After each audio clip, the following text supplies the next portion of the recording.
Mbote moninga, salutations l'ami avec eux. Bienvenue dans cet espace de temps où le mythe rencontre la réalité, où la réalité se confond à la fiction, et où la fiction est plus vraie que nature. Un tonnerre d'applaudissements s'il vous plaît.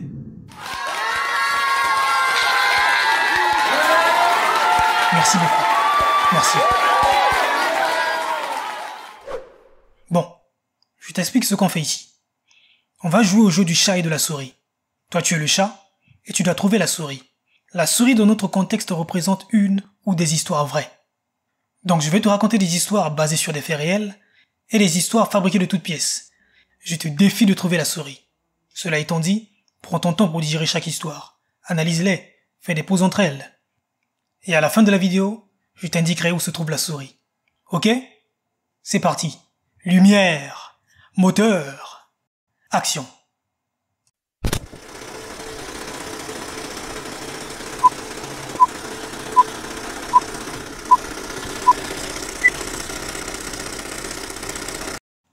La famille Maréchal est une famille d'entrepreneurs. Ils dirigent une entreprise de pompes funèbres, c'est-à-dire qu'ils sont chargés de l'organisation des obsèques des personnes décédées, pour faire court. Ils ont une maison funéraire à quelques mètres de leur maison. Leur fils aîné Adam, âgé de 17 ans, aide de temps en temps. Une nuit, monsieur et madame Maréchal se préparaient pour une soirée lorsqu'ils reçurent l'appel de madame Betty Monat, une cliente qui demandait à reporter les funérailles de son mari Réginald prévues le lendemain matin. Elle a expliqué que, avant la mort de Réginald, il lui avait fait promettre de l'enterrer avec toutes ses médailles de guerre. « Je veux aller sous terre avec ma gloire, ma fierté », qu'il disait. Le hic, c'est qu'elle ne trouvait pas ses médailles. Alors elle a demandé à M. Marshall s'il pouvait reporter les funérailles. Mais M. Marshall lui répondit qu'il était trop tard, tout avait déjà été organisé. Betty ajouta « S'il vous plaît, M. Marshall, faites-moi cette faveur, je vous en prie. » Je le lui avais promis. Ce que vous ne comprenez pas, c'est que quand Réginald voulait que quelque chose se passe d'une certaine façon, qu'importe qu'il pleuve ou qu'il neige, il veillait toujours à ce que ça se passe de cette façon. Monsieur Marshall répondit, « Madame Monat, je comprends à quel point c'est important pour vous. Néanmoins, il n'y a plus rien que je puisse faire pour vous.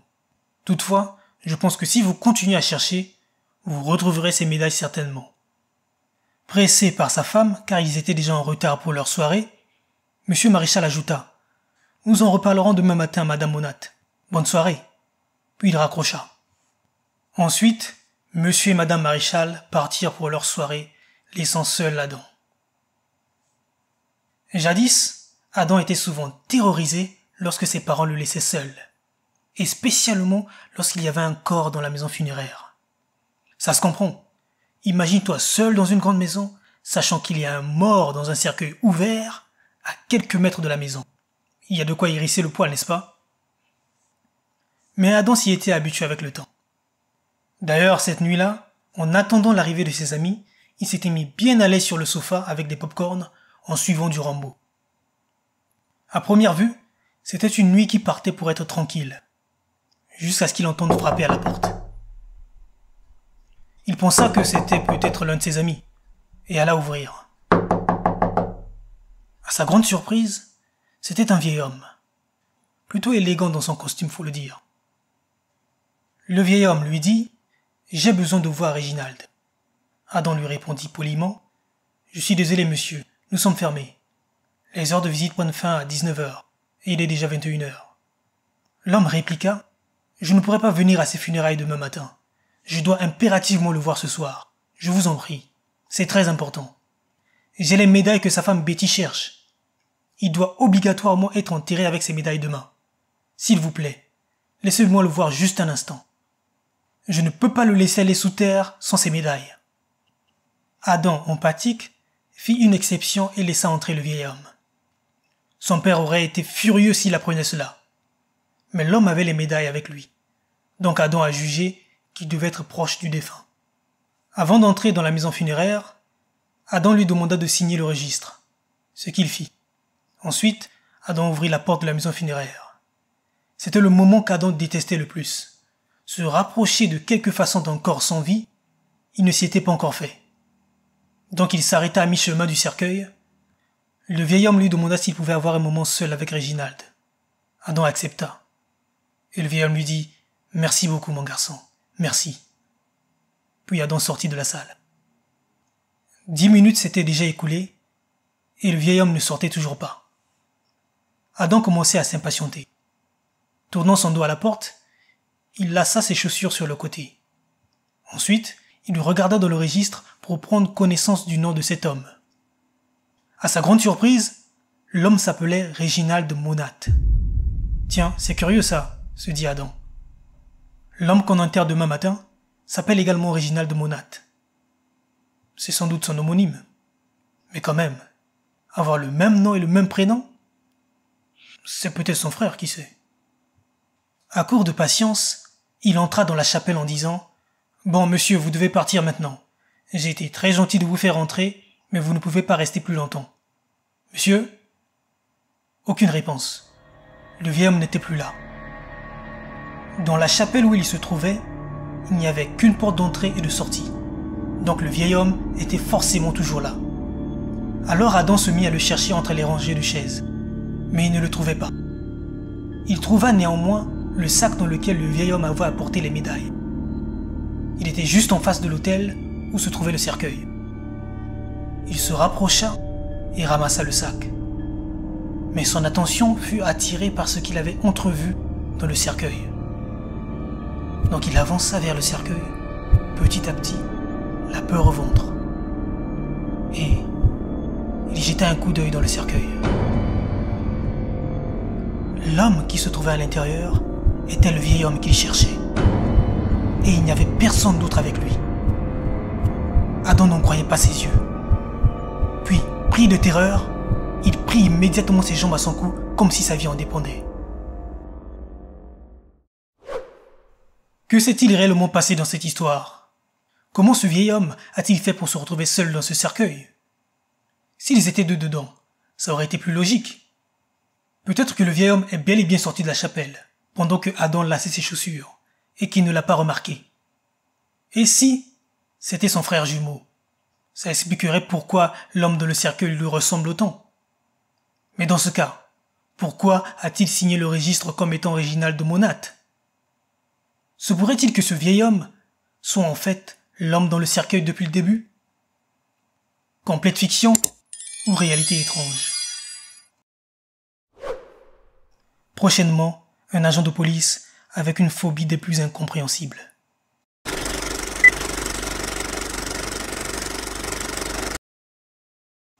Bonjour tout le monde, je m'appelle Makoa. Bonjour Makoa. Je suis policier. J'ai une phobie assez spéciale. J'ai peur des petites filles habillées en robe rouge. C'est plus fort que moi. À chaque fois que je vois une petite fille habillée en robe rouge me dévisager, je frôle la crise de nerfs. Ça paraît drôle dit comme ça, mais l'histoire qui se cache derrière est tout sauf drôle. Il y a quelques années, lors de ma première année dans la police, j'étais de patrouille avec mon collègue Sam. C'était une nuit plutôt tranquille. Quelques arrestations par-ci, quelques interventions pour tapage nocturne par-là. Puis on reçoit un appel du central qui nous signale un cas de violence conjugale non loin de notre position. On s'est immédiatement rendu sur place. Donc on arrive. J'interpelle le mec pendant que mon collègue s'occupe de sa femme. Elle gisait sur le sol dans la pièce d'à côté. Je parle au type, et le voilà qui me chante que c'est de sa faute, qu'elle l'a bien cherché. Donc je lui dis de la boucler. Sam, qui se trouve dans l'autre pièce, m'appelle et me dit qu'il faut immédiatement appeler une ambulance. Là, je sais que ce type a tabassé sa femme. Alors je reviens vers lui, et ni une ni deux, je le force à se mettre à genoux. Je lui passe des menottes, et subitement, j'entends un coup de feu provenant de la pièce de laquelle se trouve Sam. Là, je sors mon arme, et je demande à Sam ce qui se passe. Mais Sam ne me répond pas. Donc j'avance vers la porte. Et voilà que je vois sortir de la pièce une petite fille, âgée entre 7 à 9 ans, vêtue d'une robe rouge. Elle est pieds nus, et au vu des marques qu'elle avait sur le visage et sur les jambes, je pouvais affirmer sans l'ombre d'un doute qu'elle avait été brutalisée. Ensuite, le type que je venais de menotter s'adressa à elle. « Ne t'en fais pas ma chérie, tout va bien. » Mon attention a été tirée vers lui, l'espace d'un instant. Puis lorsque j'ai à nouveau posé mon regard sur la fille, elle tenait un flingue dans ses petites mains, et elle le pointait vers moi. Là je me dis, ce n'est qu'une petite fille, elle a peur, elle ne sait pas ce qu'elle fait. Alors j'essaie de calmer la situation. Je lui dis, « Hey, tout va bien fillette, il ne te fera plus de mal maintenant. On va l'arrêter, tout va bien se passer. Donne-moi ce pistolet. » Et là elle me répond, « Laissez mon papa tranquille. » Je lui dis, « Ton papa a fait du mal à ta maman, donc on doit l'emmener pour qu'il ne recommence plus. » À ce moment-là, je ne savais pas encore qu'elle venait de tuer mon coéquipier. Donc je m'avance vers elle en disant, « Allez, donne-moi ce pistolet. » Et j'entends... Ensuite, je sens comme une douleur dans ma poitrine. Elle venait de me tirer dessus, à 2 reprises. Du coup, je m'écroule, je me cogne la tête et je m'évanouis. Résultat des courses, je me réveille à l'hôpital en soins intensifs. J'ai passé des semaines de convalescence à expliquer à ma compagne que j'allais bien. En réalité, ça n'allait pas du tout. J'étais déstabilisé, terrorisé même. Si bien que j'en ai fait des cauchemars pendant longtemps. Je la voyais me tirer dessus, encore, puis encore et encore. Il y avait de quoi perdre la tête. Et depuis ce jour, je suis terrorisé quand je vois une petite fille habillée en robe rouge. Ça me rappelle de mauvais souvenirs. Je n'avais jamais appris à gérer une telle situation avant. Et si elle se reproduisait, je réagirais certainement de la même façon. Qu'aurais-je pu faire? Tirer sur elle? Quelle est la bonne réaction à avoir dans ce genre de situation? Comment auriez-vous réagi, vous? L'agent Makoa disait-il vraiment la vérité sur sa phobie, ou n'était-ce que mensonge? Mais qui irait dire de tels mensonges sur lui-même? Cette histoire a-t-elle un soupçon de vérité? Est-ce qu'une petite fille d'à peine 7-9 ans est capable d'abattre 2 hommes de sang-froid? Des policiers qui plus est. Fiction ou réalité surprenante? Prochainement, un homme malade et une prédiction inéluctable.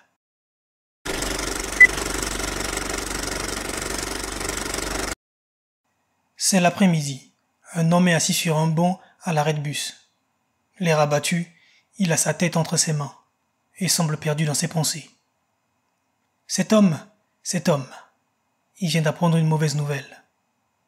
Il a une tumeur maligne, c'est-à-dire qu'il a un cancer. La tumeur est petite et récente. Son médecin l'a affirmé qu'avec une radiothérapie, ce type de carcinome a 95% de chances d'être traité. Il lui a dit « Tu as 95% de chances de survivre, Tom. C'est moins dangereux que conduire le long d'une autoroute. » Lança le médecin avec humour, pour le rassurer. Mais ça n'a pas eu l'effet escompté. Donc Tom, perdu dans ses pensées, est assis sur le banc en attendant son bus. Et là, un homme s'assoit juste à côté de lui. Et le type s'adresse à Tom sans le regarder. Il lui dit « Les tissus conjonctifs. C'est ce qui lâche en dernier. »« Pardon ?» lui dit Tom. Et l'homme continua. « Tout d'abord, vous ferez une radiothérapie. Vous aurez des nausées, vous vous sentirez fatigué, mais aucun résultat. Ça ne marchera pas cette fois. Pas dans votre cas. Le cancer se développera. »« Comment ça? De quoi parlez-vous ?» lui dit Tom un peu perdu. L'homme poursuivit son monologue. « Ensuite, ils essaieront la chimiothérapie. Mais le taux de division cellulaire sera trop élevé. Vous aurez mal aux os, ils seront douloureux, comme une brûlure. Puis vous souffrirez d'une insuffisance rénale. En quelques jours, vous perdrez la mobilité de vos membres inférieurs.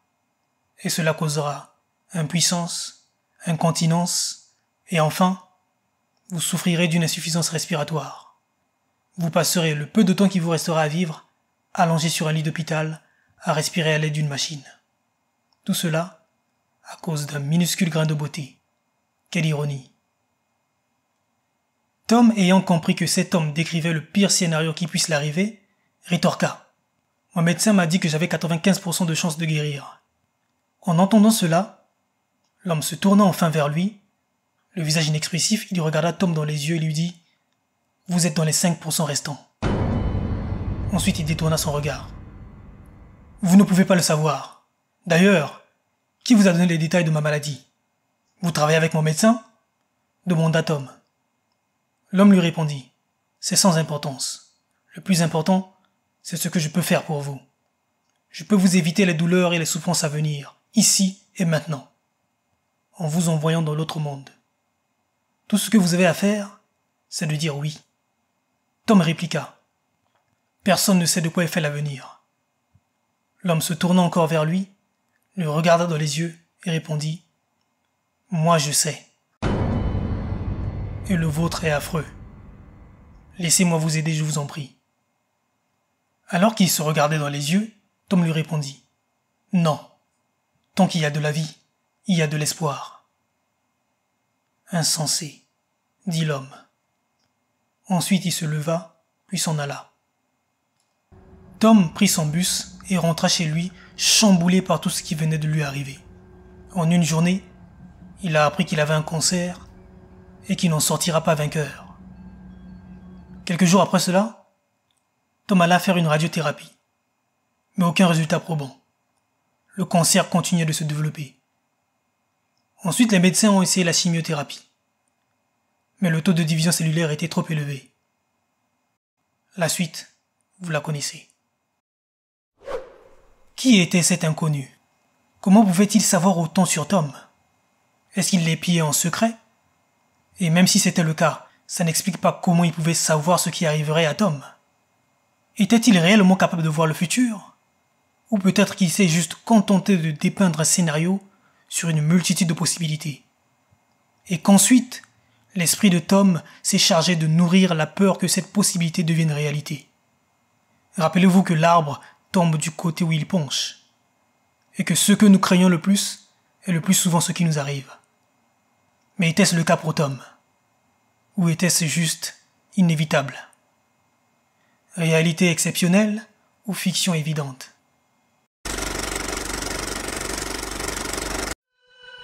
Nous sommes arrivés à la fin de cette vidéo et je devine que tu t'es fait ton idée sur quelles histoires sont vraies et quelles histoires sont tout simplement des contrefaçons de la réalité. Le moment est arrivé de te révéler les réponses. La première histoire était à propos d'un jeune homme responsable de la maison funéraire en l'absence de ses parents et la rencontre la plus choquante de sa vie. Est-ce que la réalité a été plus étrange que la fiction cette fois? Est-ce qu'une telle histoire a pu réellement se produire?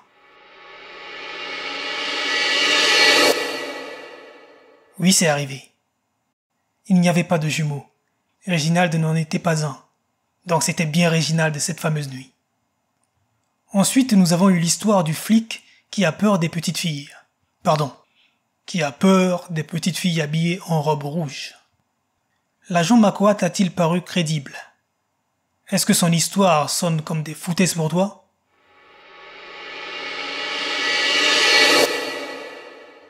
Tu as raison. C'est des foutaises. Enfin, nous avons eu l'histoire de Tom et la prophétie de l'énigmatique inconnu de l'arrêt de bus. Des prophéties, ça existe. Il existe des histoires vraies, des prophéties devenues réalité. Mais est-ce le cas pour cette histoire?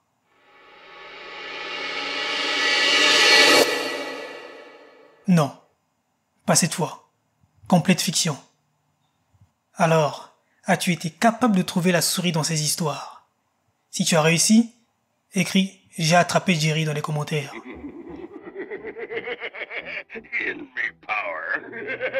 Si tu as échoué, eh bien, tu réussiras la prochaine fois. En attendant, si tu as passé un bon moment devant cette vidéo, mets-moi un pouce bleu. Et abonne-toi évidemment. Quant à moi, je te dis « Mbote nayo, tokomonana ». Ciao.